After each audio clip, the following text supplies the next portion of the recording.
Bismillahirrahmanirrahim. Assalamualaikum warahmatullahi wabarakatuh. Pada pertemuan berikutnya,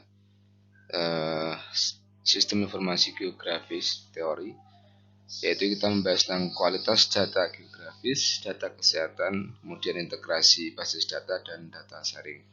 Ini lebih pada konsep seperti apa kualitas data geografis, termasuk data kesehatan, kemudian bagaimana apa konsep integrasi basis data, termasuk basis data spasial, dan apa sih konsep data sharing pada data sharing spasial. Terus nanti di belakang akan ada namanya sebutan SDI, namanya sharing data infrastrukturnya, termasuk contoh atau studi kasus di negara Sri Lanka. Ini adalah topik yang akan kita diskusikan dalam slide berikutnya. Nah, sudah kita ketahui sebelumnya dan Anda pun telah mempraktikkan beberapa mencoba layer-layer gitu ya. Dari layer paling bawah, kemudian layer berikutnya tanaman misalnya. Kemudian layer berikutnya adalah bangunan. Kemudian layer berikutnya adalah layer data. Kalau di dalam sini di dalam gambaran ini dimulai dari layer street data jalan, kemudian data bangunan, kemudian data tanaman. Nah, ke semua data ini kemudian diintegrasikan menjadi banyak data. Anda bisa menambahkan di konsep ini adalah kemudian data kesehatan, misalnya cases. Ini yang belum kita tambahkan di sana. Berikutnya adalah basis data spasial memiliki informasi yang berbentuk koordinat digital yang mendistribusikan fitur spasial. Ini sudah Anda praktikkan dan Anda sudah tahu dengan dalam praktikum bahwa basis data spasial memiliki informasi yang berbentuk koordinat digital yang mendeskripsikan fitur spasial. Nah, Safikni dan Wijeyaratne 1995 membagi ada dua basis data tersebut di dalam data spasial, yaitu data yang memuat data lokasi dan deskripsi kenampakan bumi. Data lokasi itu bisa lokasi building, lokasi place, juga lokasi disease, termasuk deskripsi kenampakan di dalam buminya, posisi dan bentuk. Kemudian yang kedua, membuat atribut yang berisi karakteristik dari fitur spasial. Atribut yang di sini adalah fill itu. Anda bisa tambahkan di sana berisi karakteristik, misalnya karakteristik sosiodemografi, sosioekonomi, karakteristik keparahan penyakitnya, karakteristik diagnosanya. Nah, ini bisa Anda masukkan di dalam fill-nya. Kalau ini by name ya, per name itu bisa.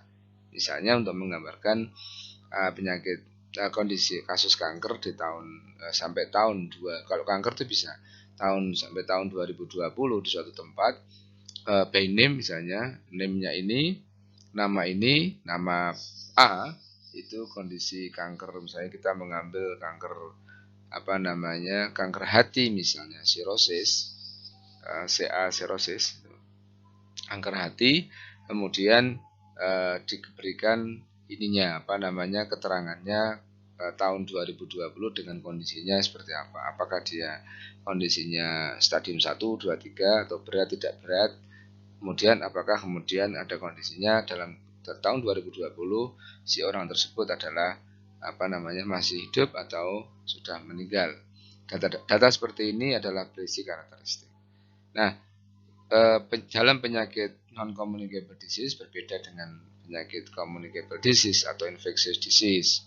Karena kalau non-communicable disease kan perjalanan kondisi penyakitnya bisa lama. Orang terkena kanker itu bisa prosesnya lama dan penyembuhannya juga lama. Sedangkan berbeda dengan infectious disease yang misalnya tuberkulosis, hari ini orang terkena tuberkulosis, 6 bulan kemudian bisa dinyatakan sembuh. Kalau Anda melakukan analisis spasial di bulan ke-7, maka dia akan bergeser ke status yang sudah sembuh. Ini penjelasan dari dua basis data spasial. Nah, ini adalah stage in database design, tahapan mendesain basis data dari model konsepnya, logical modelnya, dan model fisiknya. Konsep model konsepnya adalah pandangan pengguna yang kemudian mempengaruhi tujuan dan hubungan-hubungan di dalam frameworknya. Kemudian setelah menentukan tujuan dan relationship-nya, kemudian memilih konseptual frameworknya adalah representasi geografinya apa, itu ya. Representasi gambaran geografinya yang akan ditampilkan apa? Apakah hanya apakah per titik atau per location atau per wilayah atau per desa? Misalnya tuberkulosis kita masih mungkin menggunakan model per titik gitu. Tapi kemudian kalau data HIV dikarenakan memang ada regulasi, maka representasi geografi pada HIV tidak per titik, namun lebih pada per wilayah, misalnya per kecamatan. Nanti per kecamatan atau per kelompok kecamatan itu kemudian diberikan gambaran dari mulai berat, sedang, ringan misalnya. Atau kalau itu penyakit infeksius seperti COVID, merah, kuning, dan hijau atau wilayah-wilayah seperti itu. Nah,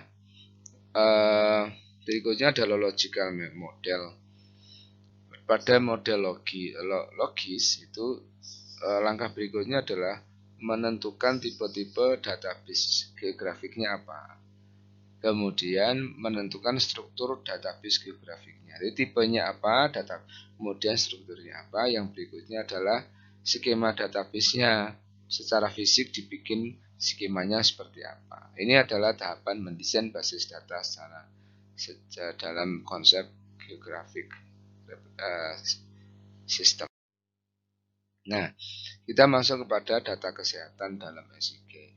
Mahasiswa Kesmas di semester ini tentu sudah mengetahui banyak sekali data-data kesehatan, apakah itu kesakitan, kematian, jenis penyakit, kemudian kelahiran, kemudian harapan hidup, dan lain sebagainya. Itu adalah semua ada data.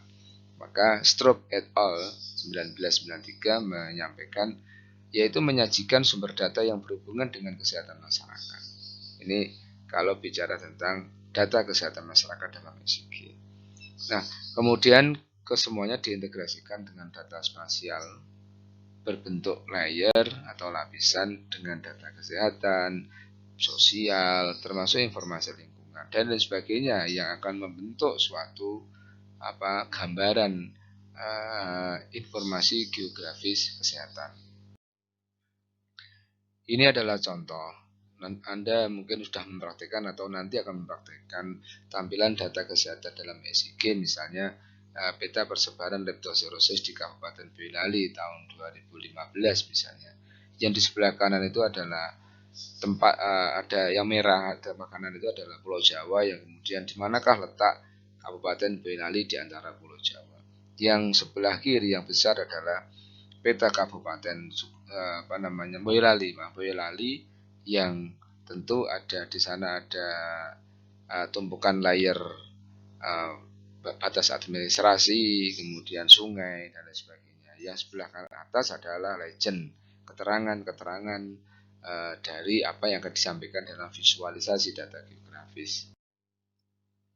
Nah, dari mana data kesehatan tersebut didapat? Ada dari data statistik. Yang kedua, dari data penyakit yang wajib dilaporkan. Anda semua tahu bahwa ada yang harus dilaporkan secara regularly, secara misalnya bulanan, triwulanan, kemudian tahunan. Yang ketiga adalah data register penyakit. Yang keempat, data hasil survei, penelitian Anda, riset itu ada data hasil survei.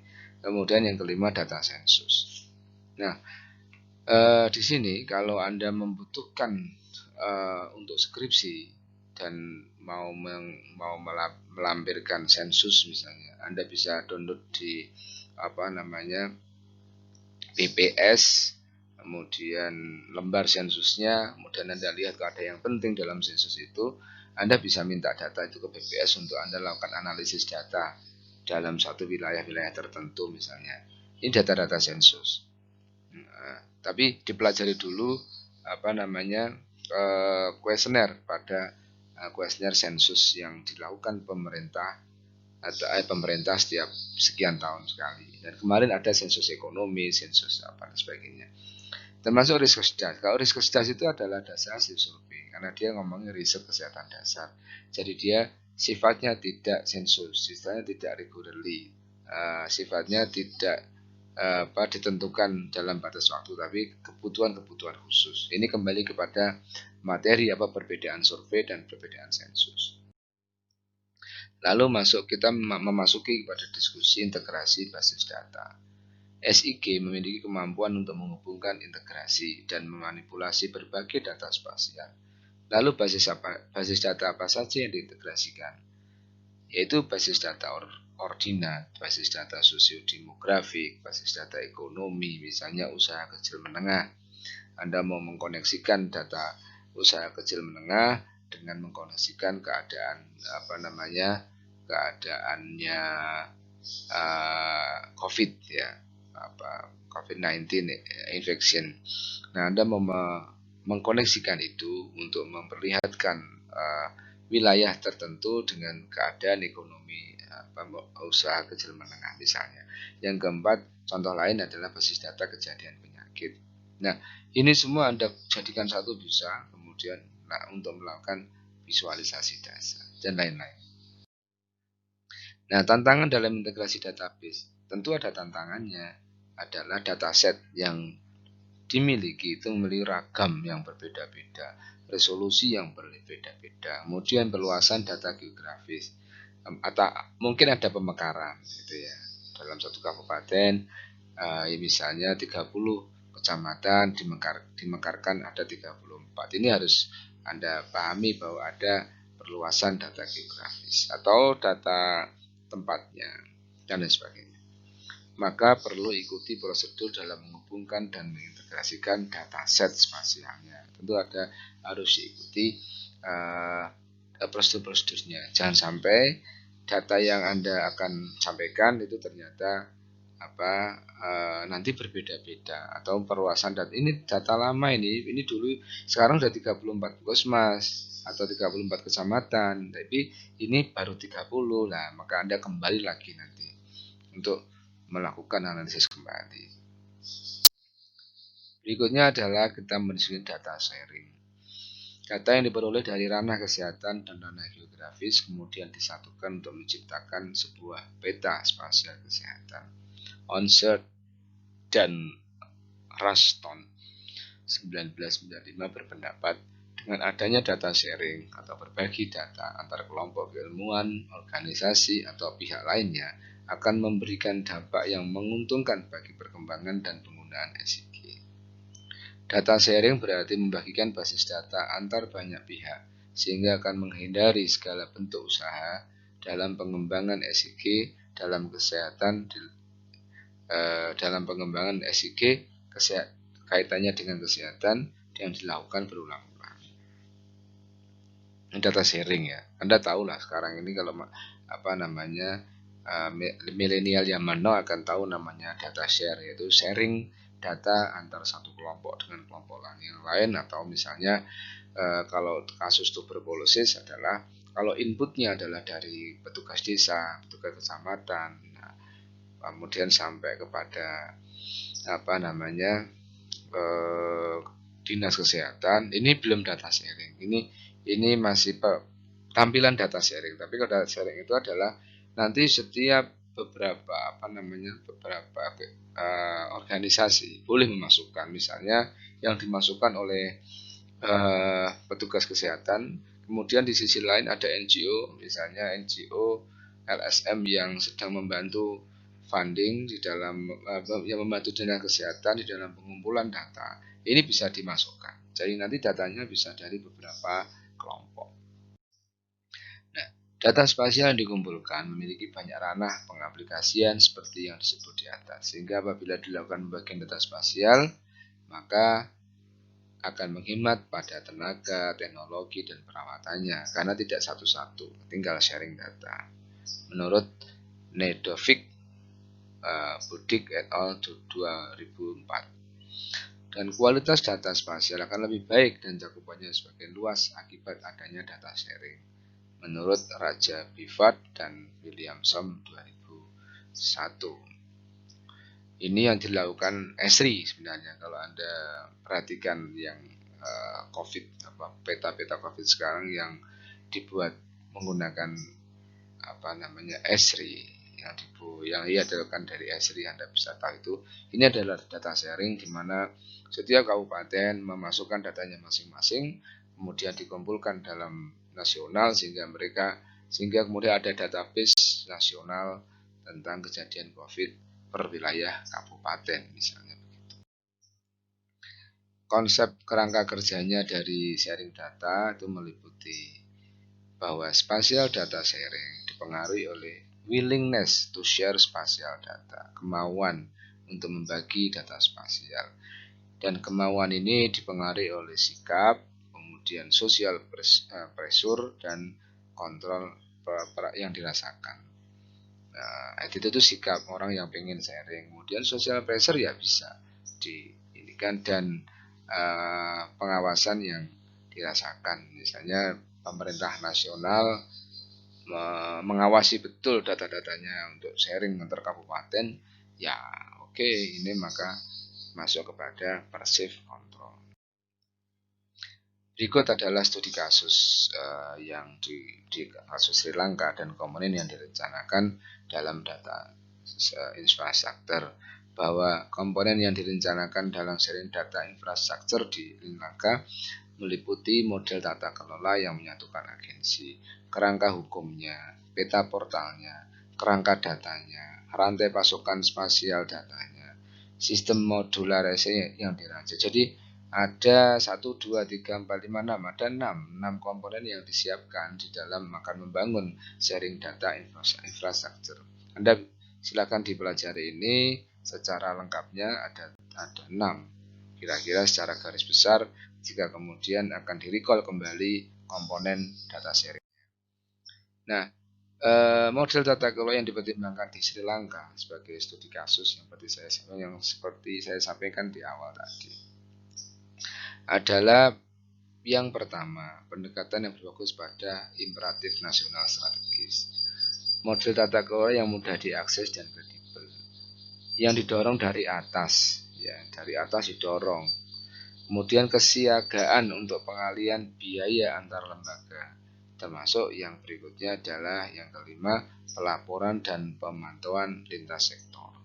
Nah, pertimbangan-pertimbangan ini mungkin bisa menjadikan Anda pemahaman bagaimana negara lain itu sudah dipersiapkan ke sana.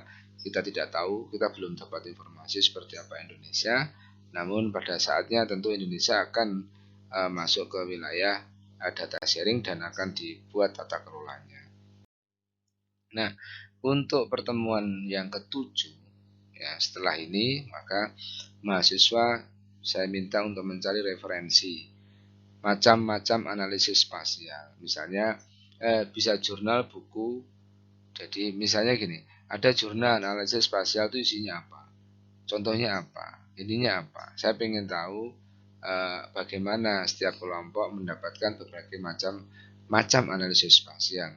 Misalnya analisis tematik, analisis buffer, analisis apa. Silakan Anda lihat sehingga Anda mempunyai, maksud saya adalah mahasiswa mendapatkan informasi sebanyak mungkin dari contoh-contoh jurnal. Nah, dengan demikian maka dapat membantu mahasiswa di dalam menentukan suatu saat akan membuat analisis spasial seperti apa. Bisa untuk skripsi atau pada saat bekerja nanti sebagai profesional kesehatan masyarakat di tempatnya masing-masing bekerja. Kemudian buatlah PowerPoint-nya, resume-nya, kemudian Anda buatlah video penjelasannya. Nah, video penjelasannya maksimal 7 menit. Penjelasannya bisa menggunakan aplikasi Bandicam atau recording PowerPoint atau apa saja. Nah, Anda bisa download software Bandicam di komputer, Kemudian Anda bisa gunakan free trial yang trial. Bandicam yang trial itu bisa sampai 10 menit untuk merecord. Nah, Bandicam itu bisa merecord layar. Jadi Anda bisa merecord layarnya, bisa menampilkan video seperti ini yang saya ini misalnya jadi PowerPoint tapi video kalian ada, video salah satu yang presentasi ada. Itu bisa begitu. Atau Anda mau menyampaikan kalau Bandicam itu bisa menyampaikan page, atau Anda bisa buka PowerPoint-nya, kemudian Anda bisa minimize, atau Anda mau nampilin jurnal-jurnalnya yang Anda buka dalam browser-browser itu. Nah, ini bebas saja. Yang terpenting yang saya lihat adalah sejauh mana kelompok itu, setiap kelompok mendapatkan macam-macam analisis data spasial dari berbagai sumber. Nah, video penjelasannya silahkan dikirim di menu Studi Club Open Learning UMS dan dicek apakah setiap mahasiswa telah bergabung pada kelompoknya, dan silahkan masuk ke masing-masing. Sudah saya setting setiap mahasiswa bisa bergabung di kelompoknya masing-masing, apa kelompok 1, 2, dan 3. Dari awal saya sudah sampaikan, satu kelas silakan dibagi 6 kelompok, bebas gitu ya.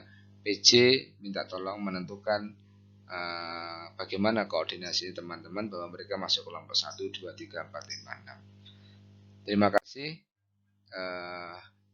Referensi yang saya ambil tadi adalah referensi dari draft buku ajar SIG Kesehatan Masyarakat yang sedang kami bikin dengan tim. Terima kasih.